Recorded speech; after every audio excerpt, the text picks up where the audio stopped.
You came a long way from St. Louis.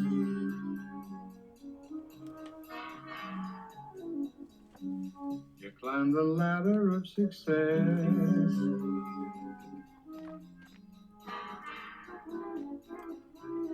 I've seen the flashy foreign cars that were parked out in front of your fancy address. You came a long way from St. Louis. You broke a lot of hearts. And here we go with yet another edition of the Radioactive Take on YouTube. Bryan Styble with you over WBQS News Talk Radio. Station that doesn't exist. It's fictive. But maybe, just maybe it oughta. We'll try to make your viewership a pleasant one here as we work our way through a couple of news items, maybe just to remind you that it is Wednesday, August 23rd, 2023, and a pretty dramatic news story filled day. At least three of them. The Wagner Group chief. I won't mispronounce his name because I'm not going to try to pronounce it, but you know who it is. Putin foe, and he goes down in a plane crash. Everybody suspects Putin, but who knows? Who knows? We'll see how that goes. Meanwhile, in Milwaukee, the GOP hopefuls, minus a certain Mr. Trump, they went at it, and they went at it.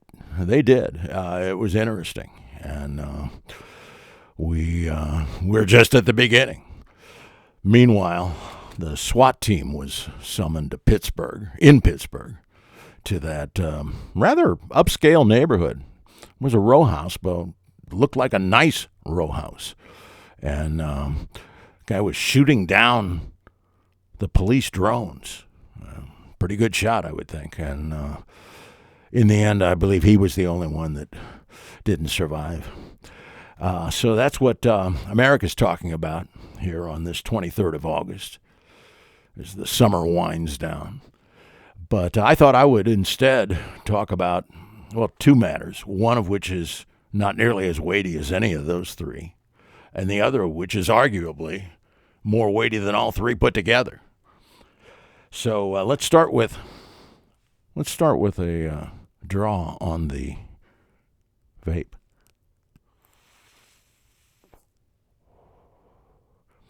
Let's start with Jeopardy. There was big news about Jeopardy. I mean, it was on David Muir's World News Tonight on ABC.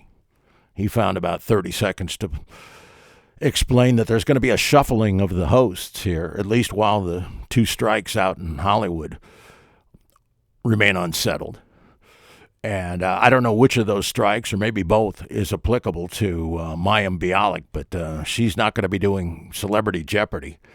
And they're bringing in Ken Jennings. And that's a good thing, not a bad thing. In fact, I'll say it's a great thing, even though I'm not a fan of Celebrity Jeopardy, mainly because they don't have any A-list stars on there. Where's Jack Nicholson? They could attract him. He'd do it, and he'd be great. Although I hear he's been ailing, but how about Jeff Bridges? He's in fine shape, I would think.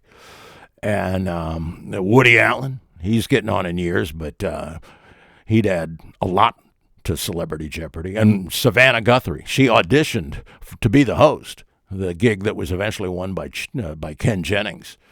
But she was never going to leave today anyway, and she shouldn't. She's the best thing on morning television. I would argue that she's the best thing on television, period. But she'd be great as a contestant on Celebrity Jeopardy because she's smart as a tack. Well, I mean, she's an attorney and a very good one. But it's B and C list stars, maybe if you're younger than the Radioactive guy. By the way, email comes to radioactiveseattle@gmail.com. I tend to forget that. But I never forget that it's news and commentary, old school style, here on the Narrowcast. But here's the thing about Ken Jennings. He's going to be doing both now, double duty, in the fall. And we're only a couple, 3 weeks away from, maybe a month away from new editions of Jeopardy, and we'll look for that. And by the way, the reason I'm talking about this on a busy news day is not because I'm biased, simply because I was on Jeopardy, and I was. And just like the Weird Al Yankovic parody, that featured the late, great Art Fleming. Everybody remembers Trebeck. And yeah, I said Trebeck, not Trebek. That's the way it's pronounced, or was. And Art Fleming was, I thought, even better than Trebeck. And he's in that video with Weird Al Yankovic. I lost on Jeopardy. And that's exactly what the Radioactive guy did. I lost on Jeopardy. But I was on the first season. So don't try to find me. Well, you can try. There's a couple of websites that are tracking all the way back to the first season, trying to get at least the names of the contestants. And I think one of these websites is trying to get every clue from the Trebeck era on. From the beginning of the Trebeck era, and I was on in December of 1984, and it was aired, I guess, early 1985. But yeah, I lost, and no, I'm not going to tell you the final Jeopardy clue that I lost on. I'd rather instead tell you the daily double I hit that I nailed, and in a pretty dramatic fashion. And there was another daily double that I didn't get right, and that was the beginning of my Waterloo. But again, I was on that first season, so I'm not in their archives, but I was on there. And yeah, look, I try to tell people I've been on 14 quiz shows lifetime. And notice I didn't say game shows. They're all quiz shows. You got to know stuff. You got to not just know stuff, you got to be fast on the buzzer. You got to and collect your thoughts and not say something knuckleheaded. And when I point out that out of 14 lifetime appearances, I won 8 of them, people don't care. They say, but you lost on Jeopardy. Yeah, but what about the challengers with Dick Clark? I was on for a whole week mowing down the competition mercilessly. No, we care about Jeopardy. That's the only one we care about. Yeah, well, the challengers was only on for they invited me back for the Tournament of Champions, and then they canceled the show. So, but I got to hang out with Dick Clark for 5 tapings, and that was fantastic. Because, it's about 45 minutes between tapings. And once you win a couple of matches, then all of a sudden Clark's putting his arm around you and say, well, meet our new champion, Bryan Styble. But only Jeopardy is what people care about. So, but that's not. It's my bias. Yeah, I'm proud that I was on Jeopardy, but that's not why I'm getting into this Jeopardy thing here. It's not my personal bias. It's because of what happened on the show. Well, it's a replay, but they're doing the Jeopardy Masters thing. This isn't merely the Jeopardy Tournament of Champions. That would be impressive enough. But this is a special competition they had quite a few months ago, and they just replayed the most interesting of the dozen or so shows that they put together for the Masters tournament. And what was special about this one, just 3 nights ago, whatever it was, what was fascinating about it, it was the first in the history of the show, the first exhibition match. And they just wanted to give more screen time, and I don't blame them. I love seeing Matamodio or Amadio, however it's pronounced. Amy Schneider, well, she's got her fans, and so does he. Don't mix up the pronouns with Amy. And she's fantastic in terms of a Jeopardy contestant. She's not just quick with the buzzer and all the rest, but she's got amazing recall and more power to her. And then down from Canada, Trebeck land, is Matea Roach. And those 3 contestants were seeded, so they wanted to give them more airtime, and I think that's fantastic. So they had this exhibition match, and because it's no money or even placement in the tournament was at stake, there was a lot of time for shtick, and they had it. But there was some unintentional shtick, and it came from the host, Ken Jennings, who you probably remember. I certainly do. I watched every one of them. Won 74 consecutive matches. What was it, in 2002, I think? And then they even carried into the next season, I think 2003, right around there. And he came out of Salt Lake City. Now he lives up in Seattle. And he was up there when I was up there at Cairo. Not Cairo, Egypt, Cairo, Seattle. And doing the overnight thing, Radioactive Seattle with Bryan Styble. And I was told I certainly talked about Jeopardy enough. Told that story I just told you a few moments ago with a lot of embellishment. So I talked about Jeopardy from time to time on Radioactive Seattle with Bryan Styble, and people at the radio station say, well, he's in our audience because he did move to Seattle after all of his success, winning a couple of $1 million, I guess, and earning every penny of it for my money. But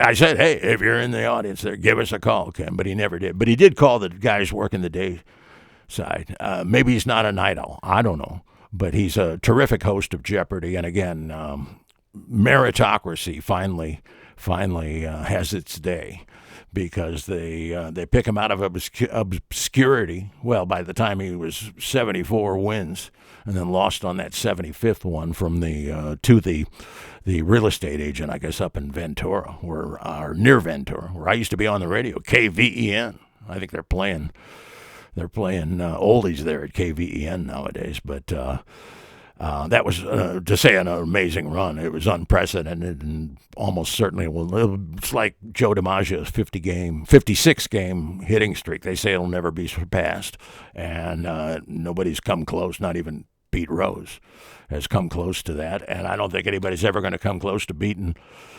74, and then, or I should say, beating Jennings' record of 74. You'd have to win 75. We'll see if that ever happens. But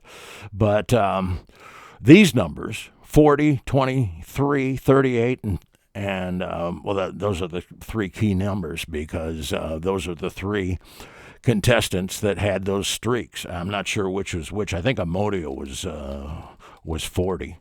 And Schneider, I think, was 38 or something, and Mattea maybe 23. Well, anyway, there's a category that comes up on this exhibition match of Jeopardy, and it's called Number Please. And it's kind of a meta thing, like the kids say, because it was a self-referential category. The 23 was something to do with chromosomes. Actually, we were talking about that on the Radioactive Take the other day. And then the 38 was a clue about the band 38 Special. And 40 was Jesus in the wilderness, 40 days and 40 nights. And 74 was a pretty obscure one that nobody got because it's some nonpartisan news service. I had never heard of them, but it was a clue. And those clues were all presented and answered or not answered. And then Jennings decided to, several moments prematurely, more than several moments, he decided to explain the joke, not noticing that one of the clues, I think it was the one highest situated, one of those 5 clues in Number Please, the category, hadn't been called on yet. But that didn't stop. He didn't notice. That was the problem. Jennings didn't notice. And he doesn't make many mistakes. He gets better every month. And he's been he's had that gig now for a couple of seasons, whatever it's been. But he gets better all the time. And I just love watching him and wishing him well, or cheering him on for being so good in a very difficult gig. Savannah Guthrie talked about that when she was auditioning on the Today Show. She was talking about it in the aftermath, and she said, "Well, look, it's not like this show. If we make a mistake, we just go to commercial. But on Jeopardy, if you make a mistake, you get something out of whack, something out of order. You read the wrong clue or something like that. Not only does it require the production to be shut down for a few minutes while they get things together, it can cause serious problems. And on a couple of occasions over the years, contestants have been brought back after they lost. Normally you get one loss. Ken Jennings explains that in his book. It tells you how to be a Jeopardy contestant and a champ. He would know. I had my one loss, and that's why I'm not on the show ever again. And that's true with everybody. But a couple of people, because a mistake was made in the taping and they had to stop tape, couple times they brought people back. So that's how serious a production it is, how complex a production it is. And that's what Savannah Guthrie was saying, that the Today Show is a breeze in comparison. And the Today Show is not an easy thing to put together. But with her as host, well, it's as good as it gets as far as I'm concerned. But I am biased towards Savannah Guthrie. She's up there in the Xanadu Hall of Fame with all of these other luminaries I show you from time to time here on the Radioactive Take. So what happens is Jennings loses track. He doesn't realize there's one more clue left in this exhibition game. One more clue in the number please category. So he starts explaining the joke. He says, you may have noticed that those numbers 23, 38, 40, and 74 are the length of stretches that that each of you have had. And oh, by the way, 74, that's more than any of them. And of course, he was referencing himself there. Jennings was his 74. And then when the judges or the producers, the people on, you sometimes see them on the long shots of the studio, but they're off camera, of course. And they prompted Jennings, and when he realized his mistake, he said something that I've never heard out of a Mormon before. He said a naughty word. Well, of course, I didn't hear it either because they bleeped it, but he even left the lectern for a moment. And then regained his composure, and man, what a moment in the history of Jeopardy, even if it was just an exhibition match. So that's the case there. And I said that the other subject here on the Radioactive Take, over WBQS News Talk Radio, I said the other one was more weighty, arguably, than all the other ones, all that mayhem, plane crash and the SWAT team and the clash of the GOP candidates. More weighty than all those put together, arguably. And that's right. Get ready for Styble on the Bible. Well, in the form of a piece that appeared in the New York Post today. Drudge had it up front, and, well, I guess everything's up front. He's just got one page there, but he was highlighting it, and right that he should have, because it's quite a piece. It really is, under the byline of Kurt Knudsen, or Knudsen. I think it's probably Knudsen. It's certainly the Americanization of it would be. Out of the New York Post, I'm just going to read this, and you make of it what you like. Yeah, I do like to vape, but I don't like the ungrammatical like. We'll get to that on one of these editions of the Radioactive Take, but not today. The 23rd of August, 2023, Wednesday. New York Post, here it goes. Welcome to the world of Text with Jesus, where you're just a tap away from a conversation with the holy, and for a price, the not-so-holy. For those longing for a more personal connection to their faith, this app might be the digital salvation they're seeking. Designed with devoted Christians in mind, Text with Jesus promises interaction with figures like Jesus, Mary, Joseph, Peter, and Matthew. I don't know why they're sliding John and Mark and Luke, but that's okay. You know, somebody says, "Hey, you want to meet Ringo?" I'm not going to say only if Paul's with him. Somebody by the name of Matthew, author of the Gospel of Matthew in the New Testament. If Matthew here wants to text me via this app, if I could figure out how to use it, I probably couldn't. But I'm up for it. I'm not going to say I'm not doing it with. I'm not going to interview Matthew via text without Luke and John and the other one, Mark, I guess. Anyway, continuing on from the New York Post. This app wears its spirituality on its screen, guiding you through its queries with responses mined from the depths of the Bible's rich text.